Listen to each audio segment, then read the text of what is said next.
Hai, Assalamualaikum, salam sejahtera, salam ganas untuk semua. Welcome back to my channel. Jadi untuk video kali ni aku nak react pasal game pertama Arsenal untuk musim baru kali ni. Arsenal lawan Crystal Palace, Arsenal menang 2-0. Jadi sebelum aku mulakan, aku cuma nak bukanlah attack, aku nak komen sikit lah dekat pihak Premier League. Macam mana boleh kelab yang sama dapat game yang pertama untuk pembukaan musim, lepas tu pukul 3 pagi pula tu, mengikut waktu Asia lah. Itu aku tak tahu lah macam mana dia orang atur jadual apa bagai semua kan. Arsenal dapat game pukul 3 pagi berturut-turut untuk 2 musim berturut-turut lah. So sepatutnya kau boleh pilih kelab lain untuk rotate lah kan. Even kalau kau nak buat game pukul 3 pagi pun kau tahu Arsenal last season memang dah dapat first game of the season. Lepas tu season ni patutnya kau pick game yang lain dalam game week pertama ni. Kau letak dia nombor 3. Kau boleh letak Arsenal main hari Sabtu ke atau hari Ahad Itu yang aku macam kurang berpuas hati sikit lah dari segi waktu gameplay Arsenal. Jadi itu je lah. Aku tahu pun, aku pun sebagai seorang fan pun aku hanya mampu komen lah. Aku tak boleh buat apa-apa lah kan. Tapi aku harap Premier League, pihak Premier League take note lah benda ni. Walaupun nampak kecil tapi efek dia dekat fan-fan macam kita lah duduk kat Asia ni apa semua kan. Line up Arsenal, line up pertama untuk musim ni daripada tim Arsenal, aku rasa line up yang paling terkuat lah bila kau consider pemain yang tak recover injury lagi ataupun yang tak fully fit lagi. Ini adalah first 11 yang bagi aku yang paling kuat lah, yang Arteta boleh turunkan lah kan. So apa-apa pun kita start dalam first half dulu. First half bagi aku Arsenal memang on point gila. Untuk 30 minit pertama tu memang defend Crystal Palace tu memang struggle gila nak cope dengan intensity attack Arsenal lah. Memang kau lah kena asak kau. Lepas tu dengan movement Gabriel Jesus kau boleh nampak Guehi, Captain Crystal Palace tu memang struggle nak follow dia punya rentak dia. Lepas tu Martinelli memang create havoc kan. Klein main kat right back Crystal Palace tu memang tak boleh nak contain lah kan. And then bila kau sentuh pasal Martinelli ni, minit ketiga sepatutnya Arsenal dah leading, tapi macam mana dia boleh miss daripada sudut macam tu aku pun tak tahulah kan. And then nasib baik lah dia tebus balik dia punya kesilapan dia tu.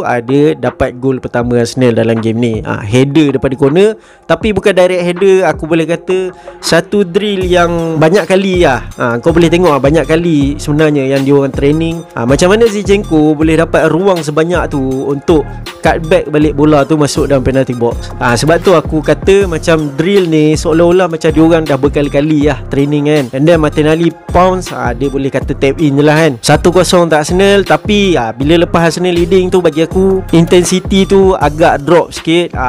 Arsenal dalam mood defending sikit bagi aku.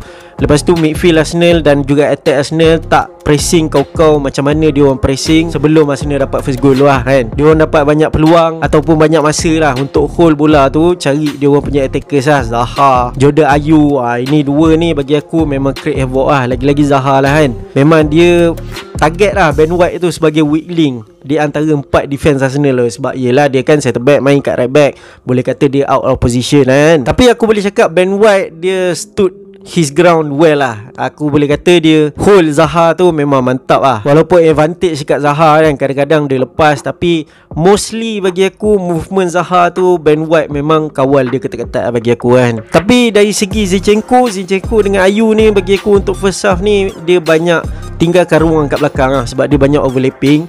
Tapi bila Crystal Palace nak counter balik, Ayew memang dapat ruang yang luas kan. Nasib baik Gabriel dan juga Xhaka kadang-kadang cover kat bahagian left back tu kan. Tapi Crystal Palace aku boleh katakan dia struggle nak masuk dalam kotak penalti Arsenal. Sampailah minit ke 40 nak dekat-dekat half time tu baru dia orang dapat 2 peluang pada dia orang punya striker lah kan, Oxlade-Edouard tu, bekas target Arsenal. Satu peluang dia header di save oleh Ramsdale, bagi aku good save. Walaupun kau boleh katakan ketinggian bola tu memang agak selesa lah untuk keeper tu kan, tapi good save lah kan. And then second peluang, bola melalut naik ke atas, and then Arsenal masuk half time 1-0.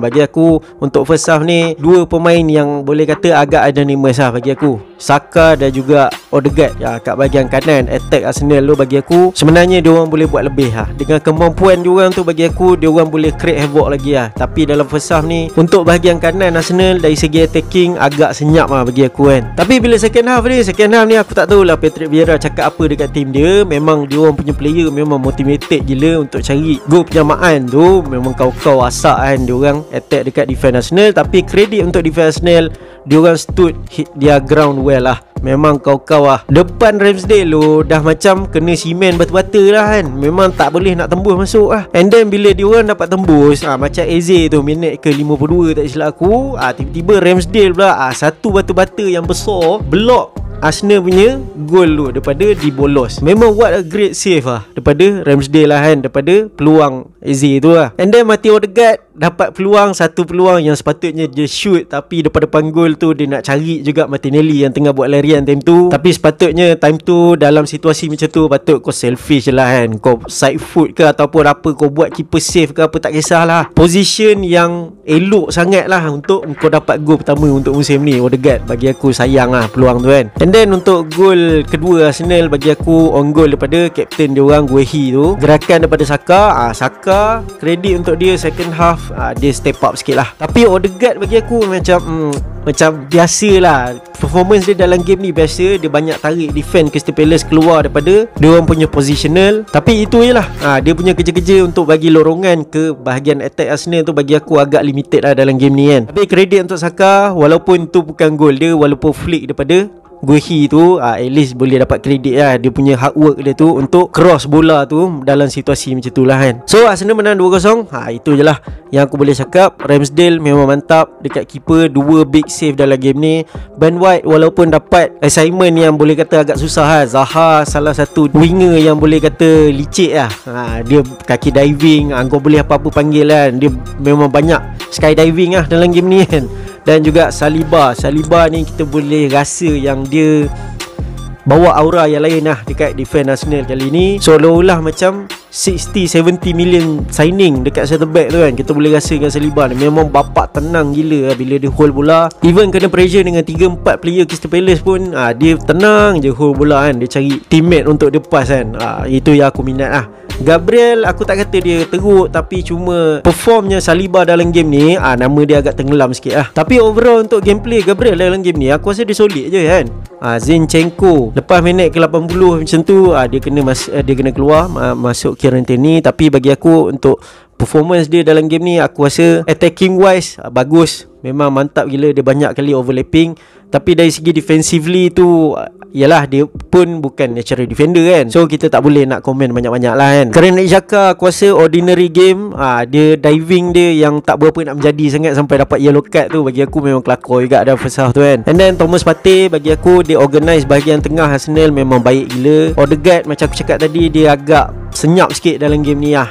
Aku harap untuk next game ni dia step up sikit lah kan. Dan Bukayo Saka bagi aku dalam second half tu nampak efektif sikit lah berbanding dalam first half. First half memang dia kena kawal ketat dengan left back Crystal Palace tu kan, Mitchell tu kan. Gabriel Jesus dengan Martinelli bagi aku ini dua pemain yang lagi-lagi dalam first half kau boleh tengok yang defend Crystal Palace tak boleh duduk diam langsung disebabkan oleh dua pemain ni. Dan lagi-lagi Gabriel Jesus lah, bagi aku dia punya dribbling skill, dia punya ball control memang mantap gila. Aku boleh cakap Gabriel Jesus punya performance dia kekurangan apa? Satu je, dia kekurangan gol je. Yang lain semua aku rasa dia dah buat dengan baik lah.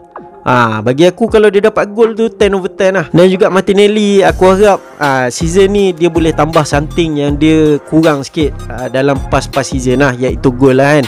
Dan dia dapat gol pertama untuk Arsenal untuk musim ni. Aku rasa dia boleh keep on improving dari bahagian finishing lah kan. Tapi yang lain semua dah okey lah. Dia dah lincah, dia dah buat kerja dia dengan baik lah dalam game ni lah. Even dia miss chances dekat dalam game ni, tapi dia dapat tebus balik. Itu yang kita nak kan. Mentality pemain yang rasa macam, wish aku miss peluang ni, even next peluang kan aku tak boleh nak miss lah kan. And then itu je lah aku punya komen lah untuk setiap pemain Arsenal dalam first game of the season. Aku rasa big 3 points. Kita pun kalah dengan Crystal Palace musim lepas kan. So kita dah berjaya balas dendam balik dekat tempat diorang. Arteta tak silap aku dapat kemenangan dia yang pertama lah over Patrick Vieira. Aku harap first of many lah kan. So aku rasa video aku sampai sini je lah kan. Apa pendapat korang untuk performance Arsenal dalam game lawan Crystal Palace ni? Korang boleh komen kat bawah. Dan aku rasa sampai sini je. Kepada siapa yang belum subscribe, korang boleh subscribe. Dan jangan lupa tekan butang like channel sebelah butang subscribe tu supaya korang tak miss video aku lagi. Dan akhir kata dari aku Zul sign out.